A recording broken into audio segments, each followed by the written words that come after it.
following video is not made for kids. Viewer discretion is advised.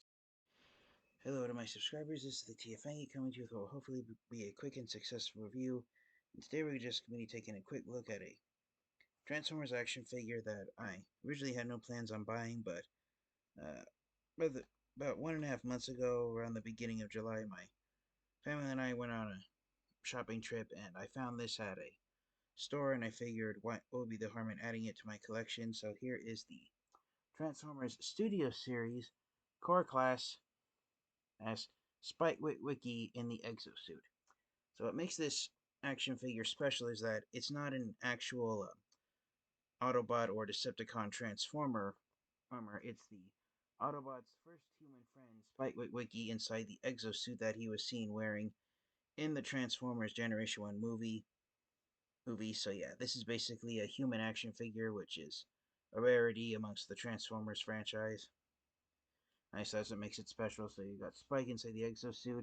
The only part of him that's actually human that you can see is his face, because it's a full body space exosuit that allows him to survive in space exploration. You got a close-up of Spike's face right there, and then you've got him inside the exosuit running around here. So he's a fairly decent-sized core class Transformers figure. And then coming out here at the back, you got the product photos. You got Spike, like in exosuit mode, in mobile exosuit mode, and you got in the vehicle that it can transform into, and the exosuit goes back and forth from suit mode to I guess vehicle mode. In just 11 steps. So that's yeah, pretty. It's okay for what it is. Pretty much the exosuit's vehicle mode is just you lay the suit down flat with Spike on top, with Spike's head at the front, and then the arms and legs fold into each other, and it's a vehicle. On the Masterpiece figure, Spike's head, it has a rotation joint, so instead of looking down at the ground, his face remains looking forward.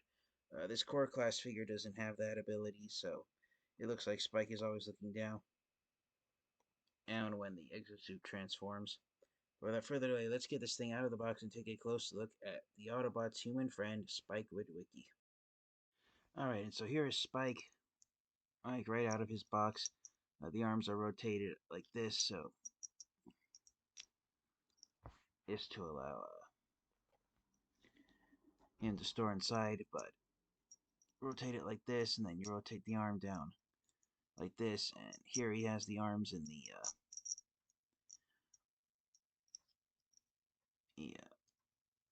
humanoid exosuit mode. But yeah, it's a pretty decent figure for what it is. My camera, because of the plastic used on it, it's making Spike's face look more green inside the helmet than it actually is. Let's see if maybe rotating the helmet around would makes a difference.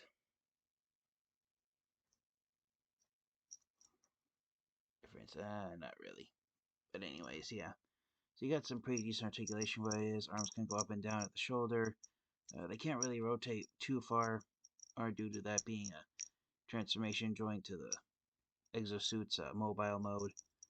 But you got a swivel joint in the arms, in the elbow, I mean. No arm articulation, but just like in the actual Generation 1 movie, the lower arms of the exosuit can rotate around, and now Spike has a pair of blasters that he can use to defend himself, and that brings us to his accessory pieces. He comes with these two little blast effects that can be a real pain in the neck to actually insert here onto the actual lower arms. But yeah, there they are with them attached, so you can go pew pew bang bang with these blast effect pieces. But recently I've read on some of the fan-based blogs on some of the Transformers websites. Apparently the rubbery plastic blast effects, if you leave them too long attached to a Transformers figure, they actually start to melt the plastic on Transformers action figures. I've been slightly wary of the blast effects parts ever since they were introduced with the Battle Masters in the Siege line back in 2019, but the reports of the plastic parts melting from the blast effects, it makes me want to take all the blast effects off my Transformers figures and just put them away for in storage. But yes, that was our covered articulation in the arms. No waist articulation. The hips are on ball joints, so the leg can go forward that far. It can go back this far. You can't really have Spike do the splits, but fairly decent articulation anyway. No swivel joint in the thigh, but the knees are on ball joints, so they can rotate inward and outward and bend that far back. And then there's a little swivel piece right here on the back, so you can have Spike look left and right, if you want. So that's another nice feature. Now, for a quick size comparison, here is Studio Series 86 Core Class Spike with the only other action figure of Spike Witwicky that in the Exo-suit that I have in my Transformers collection, and here actually is this. This is the teeny tiny little version of Spike in the Exo-suit that came with the buzzworthy Bumblebee figure back in 2021. And even though this figure is almost 3 times smaller than this, and it's too small, with a stretch of the imagination, you could imagine that this is Spike's son Daniel inside this smaller Exo-suit. Dude, and even though it's a little too small, all compared to this figure here, it's enough for me to have them stand beside each other. So yeah, this is going to become Daniel for me. So without further delay, let's get the Exo-suit transformed into the mobile, or vehicle mode if you will, and let's wrap up the review. Alright, and so here is Spike Witwicky with the Exo-suit transformed into the, I guess, vehicle mode of the Exo-suit. Or mobile mode is what I keep calling it, but yeah, here it is, transformed. There's 4 little plastic wheels that it rolls on, and it's essentially an off-road vehicle designed to handle any terrain. On the what I was trying to say earlier in the review is that on the masterpiece version of Spike Witwicky with the Exo-suit, there's a neck joint that allows Spike's head to rotate upward, so it looks like he's still looking forward when his Exo-suit transforms. But here on the Studio Series Core Class figure, it doesn't really rotate anywhere at all. Also, that's a little disappointing. So it's pretty much not much to it. It's just the Exo-suit lying down, and then the arms fold up, rotate around, and then you've got the laser guns doubling as a pair of boosters. So if you want to, you can plug the blast effects that Spike comes with on there, as shown here on the say drop it while I'm recording. See, there's the blast effects there on the back here in this vehicle mode. So yeah, for what it's trying to do, being accurate to the Generation 1 cartoon movie, it does a fairly good job of doing that. But my thing is that Spike Witwicky, for as close a friend as he is to the Transformers and the Exo-suit, making him able to transform, or rather the Exo-suit does it, there's no overgetting the fact that this is one of the Autobots' human friends.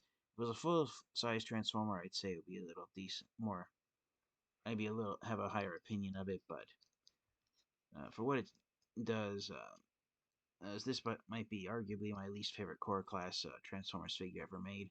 And again, here it is next to the tiny little Exo-suit Spike that came with buzzworthy Bumblebee. Again, even though it's far too small, all especially when you compare the size of the head of this one with the head of the core class figure.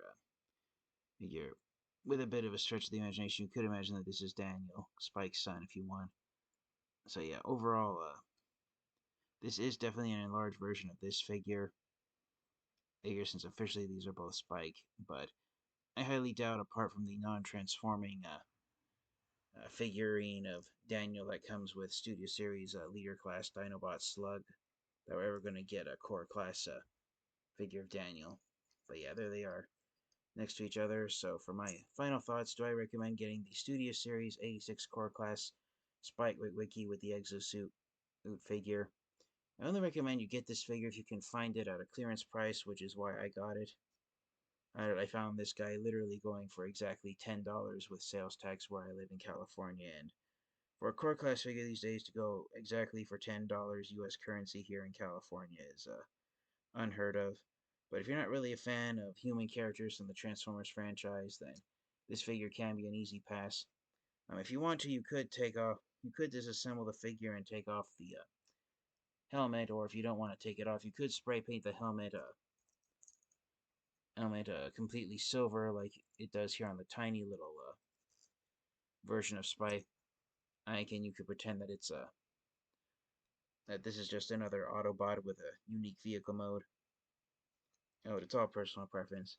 But in my opinion, Spike Witwicky is not one of the top tier. Go out and find it right now. Transformers figures, but for what it does, being a human being that uses an exosuit to act like a transformer, it does a fairly good job of that. So thank you guys all so much. This has been the TFN Geek, and until next time, you guys stay safe, stay healthy, and until next time, transform and roll out. Goodbye, everyone.